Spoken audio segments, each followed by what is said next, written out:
বিশ্বের আশ্চর্যগুলোর মধ্যে যেমন গ্রেট ওয়াল অব চায়না উল্লেখযোগ্য, তেমনি ইউক্রেনে অবস্থিত বিশ্বের দীর্ঘতম আবাসিক ভবনও বিস্ময়কর।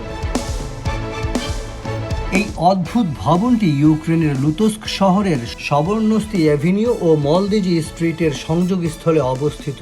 1969 সালে সোভিয়েত যুগে এর নির্মাণ কাজ শুরু হয় এবং 11 বছর পর শেষ হয়। যদিও নির্মাণকাল স্বাভাবিকের তুলনায় দীর্ঘ, প্রকল্পটি ছিল অত্যন্ত অস্বাভাবিক। স্থপতি গ্রিগরি মেটালনিটস্কি এবং ভিক্টর মালোভিটসার পরিকল্পনায় এটি জন্ম নেয়। এর ফলস্বরূপ জন্ম নেয় বিশ্বের দীর্ঘতম আবাসিক ভবন, যা 40 বছরেও বেশি সময় ধরে এই রেকর্ড ধরে রেখেছে এবং এর সমতুল্য অন্য কোথাও নেই।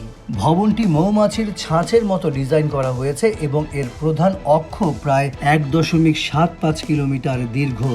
অতি গুরুত্বপূর্ণ সংযোজনসমূহ যুক্ত করলে এর মোট দৈর্ঘ্য আরও প্রায় 1 কিলোমিটার বৃদ্ধি পায়। পুরো ভবনের এক প্রান্ত থেকে অন্য প্রান্তে হাঁটতে প্রায় 1 ঘন্টা সময় লাগে।